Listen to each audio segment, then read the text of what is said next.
올해로 65이 된 이진수 씨. 그는 평생 사람 좋다는 소리를 들으며 살아왔습니다.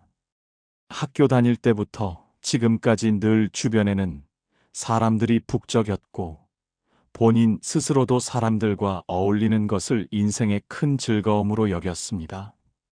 그래서 그는 친구들의 부탁이라면 밤을 새워서라도 도와주었고 그들의 하소연을 끝까지 들어주려 애썼습니다.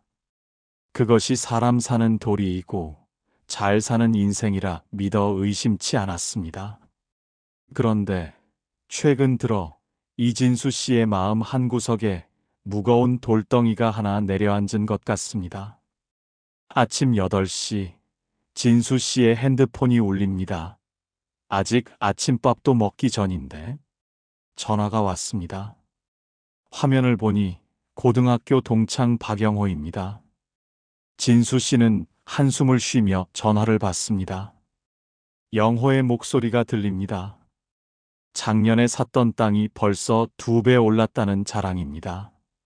자기가 그때 같이 사라고 했는데 진수 씨는 안 샀다며 지금 얼마나 후회되냐고 묻습니다.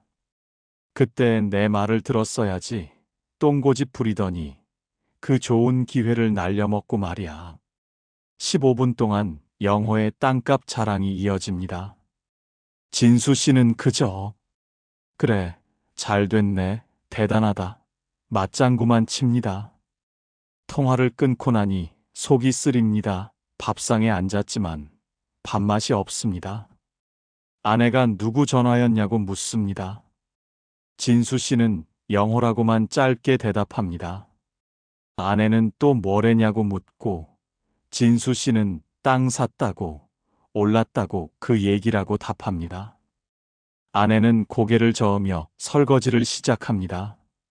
진수 씨는 밥 몇 숟가락 뜨다 말고 젓가락을 내려놓습니다. 점심 무렵 이번엔 또 다른 친구 최영호에게서 전화가 옵니다. 요즘 혈압이 자꾸 올라가서 큰일이라고 합니다. 어제 병원 갔더니 의사가 약을 또 늘려야 한답니다. 이러다 죽는 거 아니냐고 걱정합니다. 나 이러다 죽는 거 아냐? 가뜩이나 몸도 안 좋은데 며느리는 또 얼마나 신경에 거슬리는지. 요즘 애들은 버릇이 없어서 말이야. 며느리 얘기도 쏟아집니다. 집에 와서 인사도 제대로 안 한다고, 자기가 뭐라고 하면 남편한테 일러 바친다고 불평합니다. 30분 동안 건강 얘기, 며느리 흉이 이어집니다. 진수 씨는 또 그저 그래, 힘들겠네, 이해한다, 맞장구만 칩니다. 통화를 끊고 나니 온몸에 진이 빠집니다. 진수 씨는 베란다에 나와 담배를 피웁니다. 아내 몰래 하루 2개비만 피우기로 다짐했는데 오늘은 벌써 3번째입니다. 연기를 내뿜으며 하늘을 바라봅니다. 친구니까 들어줘야 한다고 오래 알고 지낸 사이인데 이 정도는 해줘야 한다고 스스로에게 말합니다. 하지만 요즘 친구들과의 만남이 점점 감정 노동처럼 느껴집니다. 만나기 전부터 피곤하고 만나고 나면 더 피곤합니다. 베란다 구석에 먼지 쌓인 공구함이 눈에 들어옵니다. 예전엔 주말마다 이것저것 만들고 고치는 게 즐거웠습니다. 나무를 다듬고 못을 박고 뭔가를 완성하는 그 시간이 좋았습니다. 요즘은 그럴 시간도 마음도 없네. 진수 씨는 담배를 끄고 집 안으로 들어갑니다. 소파에 앉아 멍하니 TV를 봅니다. 뭘 하고 싶은지도 모르겠습니다. 그냥 피곤합니다. 은퇴한 지 3년. 시간은 많은데 정작 자신을 위한 시간은 없습니다. 친구들 전화 받고 만나고 하소연 들어주고 그게 전부입니다. 진수 씨는 문득 생각합니다. 나는 언제쯤 내가 하고 싶은 걸 할 수 있을까? 언제쯤 내 시간을 가질 수 있을까? 이진수 씨가 느끼는 이 피로감, 대체 어디서 온 걸까요? 예전엔 이렇지 않았습니다. 친구들과 만나면 즐거웠고 하루 종일 수다 떨어도 지치지 않았습니다. 그런데 언제부턴가 달라졌습니다. 지난주 목요일 진수 씨는 동창 모임에 갔습니다. 오랜만에 만난 친구들이 반가워했습니다. 식당에 앉아 점심을 먹었습니다. 음식은 맛있었지만 대화는 그렇지 않았습니다. 한 친구는 계속 자식 자랑만 했습니다. 아들이 대기업에 다닌다고, 딸이 의사와 결혼했다고. 또 다른 친구는 건강 얘기만 했습니다. 무릎이 아프다고, 허리가 아프다고, 병원에 얼마나 자주 가는지. 진수 씨는 그저 듣기만 했습니다. 자기 얘기를 할 틈이 없었습니다. 아니, 사실 하고 싶은 얘기도 없었습니다. 2시간 동안 앉아 있다가 헤어졌습니다. 집으로 돌아오는 길, 진수 씨는 이상하게 기운이 하나도 없었습니다. 점심만 먹었는데 왜 이렇게 피곤하지? 집에 도착하자마자 소파에 그대로 쓰러졌습니다. 그리고 2시간을 잤습니다. 아내가 깨웠습니다. 여보, 괜찮아요? 어디 아파요? 병원 가봐야 하는 거 아니에요? 아내의 걱정스러운 얼굴을 보며 진수 씨는 괜찮다고 손을 흔들었습니다. 하지만 속으로는 알고 있었습니다. 몸이 아픈 게 아니라 마음이 지친 거라는 걸. 또 다른 날, 진수 씨는 고등학교 동창 한 명과 커피를 마셨습니다. 둘이서 조용히 얘기하면 좀 나을 거라 생각했습니다. 하지만 역시 마찬가지였습니다. 그 친구는 만나자마자 얘기를 쏟아냈습니다. 자기가 최근에 산 차가 얼마나 좋은지, 요즘 골프 실력이 얼마나 늘었는지, 손주가 얼마나 똑똑한지. 이진수 씨가 조심스레 자신의 고민이나 일상 이야기를 꺼내려 하면 친구는 기다렸다는 듯, 아, 그건 그렇고 내 말 좀 들어봐 하며 화제를 가로챕니다. 그럴 때마다 이진수 씨는 입을 꾹 다물게 됩니다. 하고 싶었던 말들은 목구멍 아래로 꿀꺽 삼켜집니다. 결국 찻잔만 만지작거리며 영혼 없는 웃음으로 고개만 끄덕이다 돌아오는 길. 진수 씨는 문득 서글픈 생각이 듭니다. 나는 오늘 친구를 만나러 간 걸까? 아니면 누군가의 일방적인 감정을 받아주는 쓰레기통이 되러 간 걸까? 관계라는 것이 이토록 공허하고 허망한 것이었나 싶은 자괴감이 그를 덮칩니다. 그날 저녁 진수 씨는 아내에게 물었습니다. 나 요즘 이상한 건가? 친구 만나는 게 왜 이렇게 피곤하지? 아내가 설거지를 하다 말고 돌아봤습니다. 그리고 조용히 말했습니다. 당신만 그런 게 아니에요. 나이 들면 다 그래요. 예전처럼 안 되는 거죠. 진수 씨는 그 말에 조금 위로가 됐습니다. 자기만 이상한 게 아니구나. 하지만 동시에 궁금했습니다. 왜 나이가 들면 이렇게 되는 걸까? 사실 진수 씨가 변한 게 아닙니다.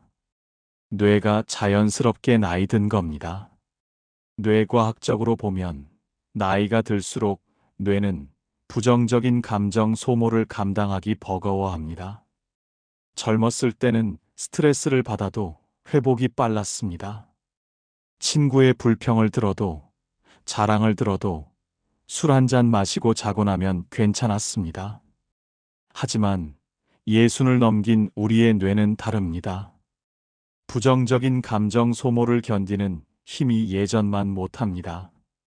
타인의 무거운 감정들이 여과 없이 밀려 들어오면 뇌는 이를 처리하느라 엄청난 에너지를 씁니다. 그러다 보니 금세 과부하가 걸리고 마는 겁니다. 지금 이진수 씨가 느끼는 그 지독한 피로감은 사실 그의 뇌가 스스로를 살리기 위해 보내는 긴급 구조 신호입니다. 뇌가 이진수 씨에게 간절하게 말하고 있는 것이죠. 이복의 진수 씨, 이제는 제발 타인의 기분을 맞추느라 자신을 혹사시키지 말게. 더 이상 감정 쓰레기들을 머릿속에 담아두지 마. 이제는 당신의 에너지를 오직 당신 자신을 보호하고 돌보는 데 써야 할 때야. 이 신호를 무시하면 마음의 병이 됩니다. 이진수 씨가 느끼는 피곤함은 너무나 정직하고 당연한 뇌의 방어 기제였던 셈입니다. 어느 날 저녁, 진수 씨는 유튜브를 보다가 우연히 영상 하나를 발견했습니다. 제목이 눈에 들어왔습니다. 나이 들어서 관계 정리하는 법. 클릭해서 봤습니다. 영상에서는 말했습니다. 모든 관계를 다 유지할 필요 없다고, 나를 지키는 것도 중요하다고, 그리고 구체적인 방법 5가지를 알려줬습니다. 화제를 돌리기, 적당히 거리 두기, 깊은 대화 피하기, 만남 횟수 줄이기, 무례한 사람에게는 단호하게 대응하기. 진수 씨는 영상을 보며 고개를 끄덕였습니다. 그래, 이렇게 해보자. 며칠 후 기회가 왔습니다. 친구 박민수에게서 또 전화가 왔습니다. 이번엔 주식 자랑이었습니다. 어떤 종목을 샀는데 얼마나 올랐는지 진수 씨도 지금이라도 사라는 얘기였습니다. 진수 씨는 영상에서 본 대로 해봤습니다. 민수야, 나 그런 거 잘 몰라. 그냥 건강한 게 최고지. 전화기 너머로 잠깐 침묵이 흘렀습니다. 그러더니 민수가 말했습니다. 너답지 않게 왜 그래? 무슨 일 있어? 진수 씨는 당황했습니다. 손에 식은땀이 났습니다. 입이 잘 떨어지지 않았습니다. 아니, 그냥 요즘 그런 생각이 들어서. 어색한 대화를 몇 마디 더 주고받고 전화를 끊었습니다. 진수 씨는 핸드폰을 내려놓으며 한숨을 쉬었습니다. 쉽지 않았습니다. 30년 넘게 해오던 방식을 바꾸는 게 이렇게 어색할 줄 몰랐습니다. 하지만 진수 씨는 포기하지 않았습니다. 계속 연습했습니다. 다음번에 친구 최영호에게서 전화가 왔을 때도 시도해봤습니다. 영호는 또 건강 얘기, 며느리 불평을 쏟아냈습니다. 진수 씨는 중간에 끼어들었습니다. 그래도 영호야, 너 목소리 들으니까 좋네. 그나저나 오늘 날씨 참 좋다. 우리 다음에 산책이나 같이 할까? 의외였습니다. 영호의 반응이 괜찮았거든요. 불평을 멈추고 산책 얘기를 시작했습니다. 어디가 좋을지, 언제 갈지. 통화를 끊고 나니 진수 씨는 신기했습니다. 이게 통하네. 또 다른 날 동창 모임에서 친구들이 정치 얘기로 언쟁을 시작했습니다. 예전 같으면 진수 씨도 끼어들어서 내 말이 맞다고 주장했을 겁니다. 하지만 이번엔 달랐습니다. 그럴 수도 있겠다. 나는 잘 모르겠네. 한 발 물러섰습니다. 그랬더니 신기하게도 진수 씨를 향한 공격이 없었습니다. 불필요한 언쟁도 줄어들었습니다. 모임이 끝나고 집에 돌아왔을 때 예전보다 훨씬 덜 지쳤습니다. 진수 씨는 조금씩 자신감을 얻었습니다. 이 방법이 효과가 있다는 걸 느꼈습니다. 마음도 조금씩 편해졌습니다. 하지만 문제가 생겼습니다. 진수 씨가 동창 모임을 2번 연속 불참했습니다. 첫 번째는 피곤해서, 2번째는 정말 가기 싫어서였습니다. 그랬더니 친구들 단체 카톡방이 난리가 났습니다. 진수야, 요즘 왜 그래? 우리가 뭐 잘못했어? 30년 친구인데 이러면 섭섭하다. 건강 안 좋은 거 아냐? 연락 좀 해. 핸드폰이 쉴 새 없이 울어댔습니다. 단체 카톡방의 숫자 1이 사라지지 않고 계속 쌓여만 갔습니다. 마치 빛 독촉이라도 받는 것처럼 가슴이 조여왔습니다. 진수 씨는 답장을 하려다 말고를 반복했습니다. 뭐라고 말해야 할지 몰랐습니다. 솔직하게 말하면 상처받을 것 같았고, 거짓말은 하기 싫었습니다. 결국 진수 씨는 핸드폰을 꺼버렸습니다. 가슴이 답답했습니다. 이렇게까지 해야 하나? 친구들한테 미안했습니다. 며칠 뒤 저녁 아내가 설거지를 하다가 말했습니다. 당신 요즘 전화벨 소리만 들으면 얼굴부터 찌푸려요. 친구 만나고 오면 소파에 쓰러져서 2시간씩 자고. 그게 정상이에요? 그렇게까지 만나야 해요? 진수 씨는 할 말이 없었습니다. 맞는 말이었으니까요.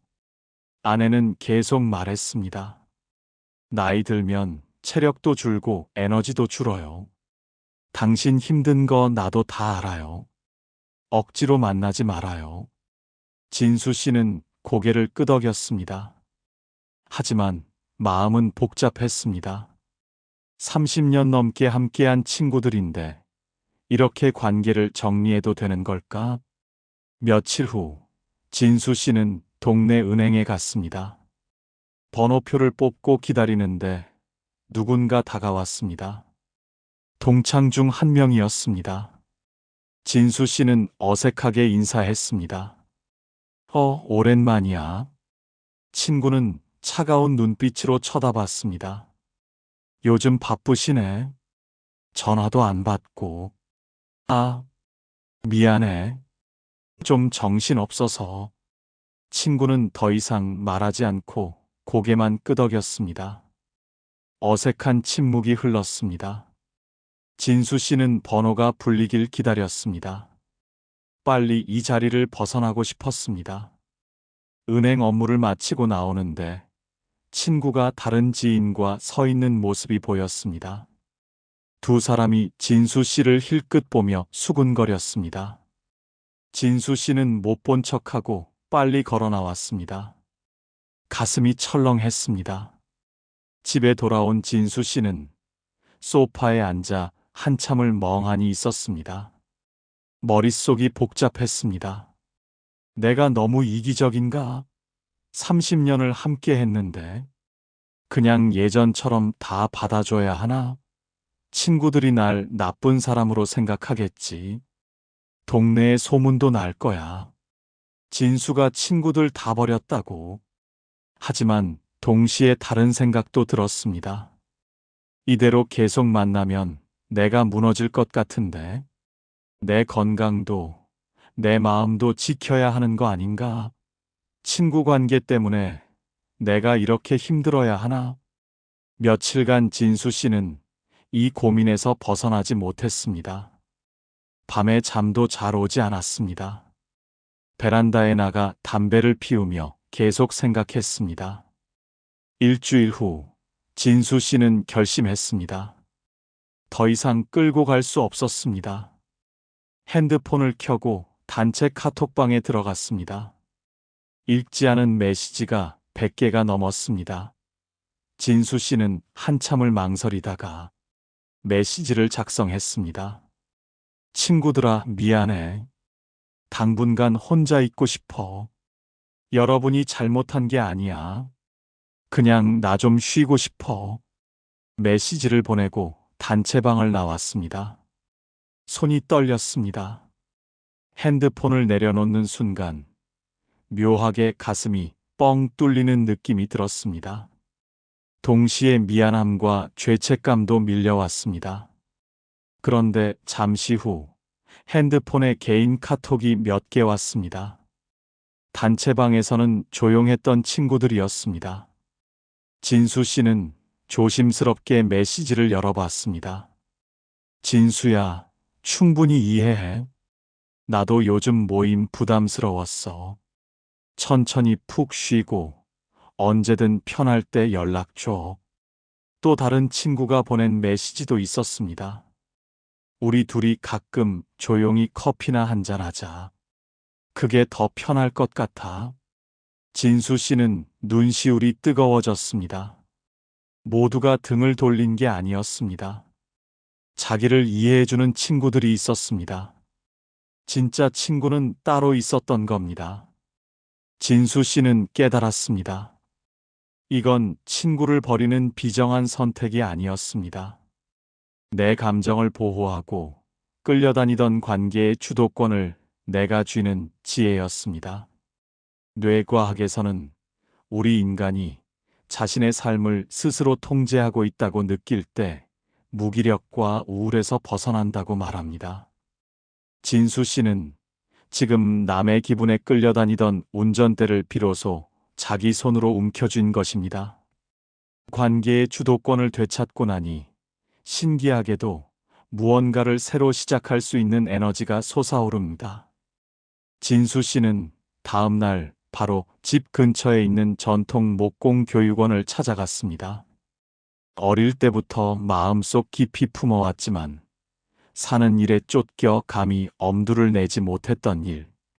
못 하나 쓰지 않고 나무와 나무를 맞물려 견고한 가구를 만드는 전통 짜맞춤 기법. 그는 이제 타인의 자랑거리를 견디는 대신 나무의 결을 읽고 다듬는 법을 배우기로 했습니다. 인생의 후반전. 진짜 이진수의 삶이 시작되는 순간이었습니다. 6개월이라는 시간이 흘렀습니다. 이제 진수 씨의 베란다는 더 이상 빨래가 걸린 창고가 아닙니다. 은은한 나무 향기가 감도는 그만의 작은 작업실로 변해 있습니다.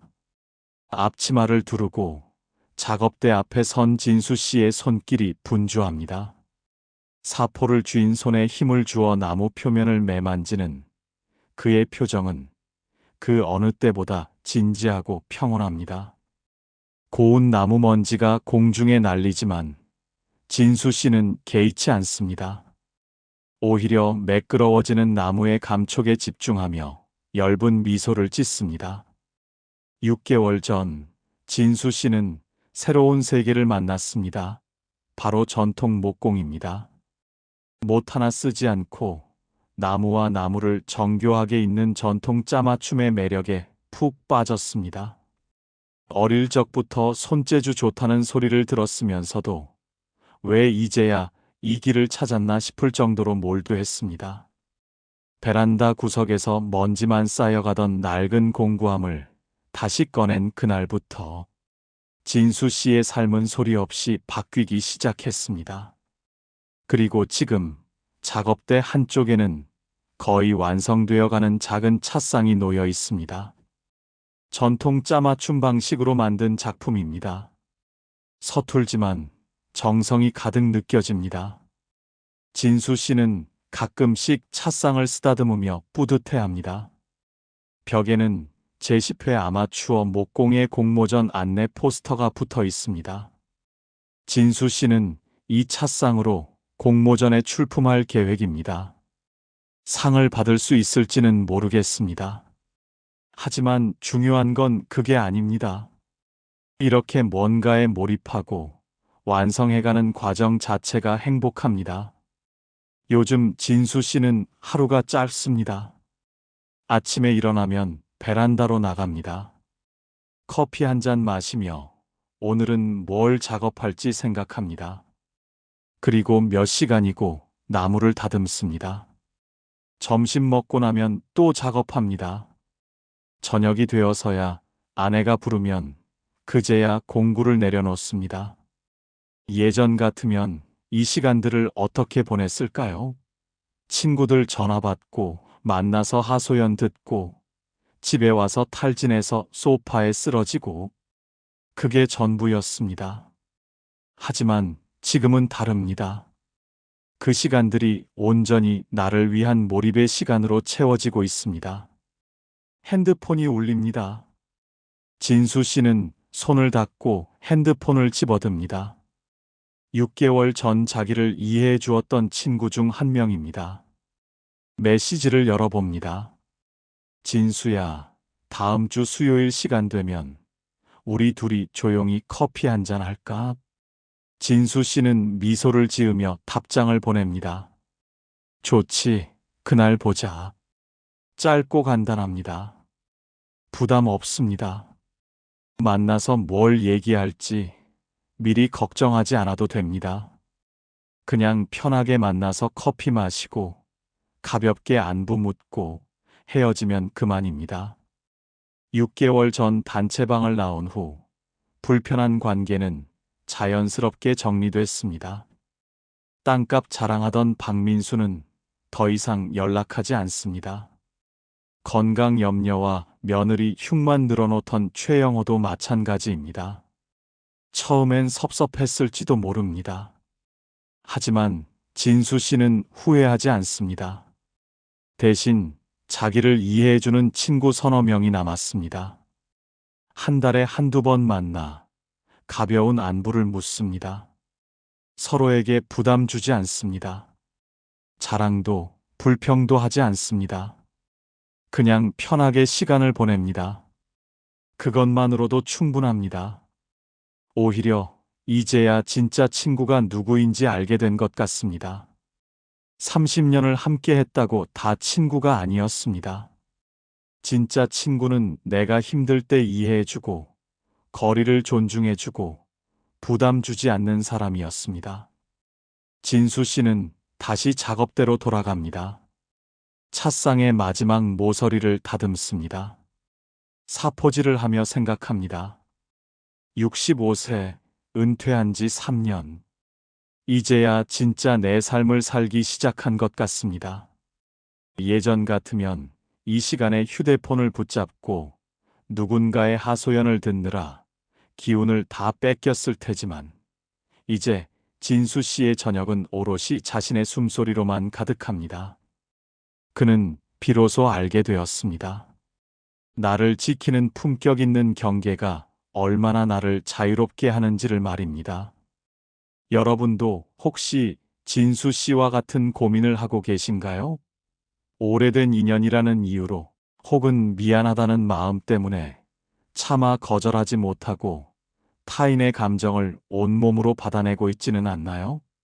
진정한 친구는 자신의 진심을 다 쏟아내는 사이가 아니라 서로에게 부담을 주지 않는 적당한 거리를 지켜주는 사이일지도 모릅니다. 당신과 타인 사이에 존재하는 그 적당한 거리가 당신의 영혼이 숨 쉴 수 있는 여백이 되어줄 것입니다. 뇌과학적으로 볼 때 내가 내 삶의 주인이 되어 시간을 통제하고 있다고 느낄 때 우리 뇌는 비로소 행복감을 느낍니다. 이진수 씨가 먼지 쌓인 공구함을 꺼냈을 때 그의 새로운 인생이 시작되었듯이 당신에게도 아직 발견되지 않은 빛나는 순간들이 기다리고 있습니다. 당신을 지키는 품격 있는 경계를 만드는 일을 더 이상 두려워하지 마세요. 그 너머에 당신이 꿈꾸던 진정한 평온함이 기다리고 있을 것입니다. 오늘도 당신의 고요하고 평화로운 하루를 진심으로 응원합니다.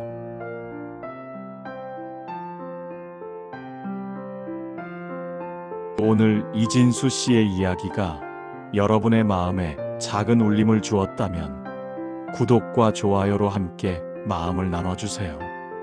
여러분의 응원은 더 따뜻하고 지혜로운 콘텐츠를 만드는데 큰 힘이 됩니다. 시청해주셔서 감사합니다.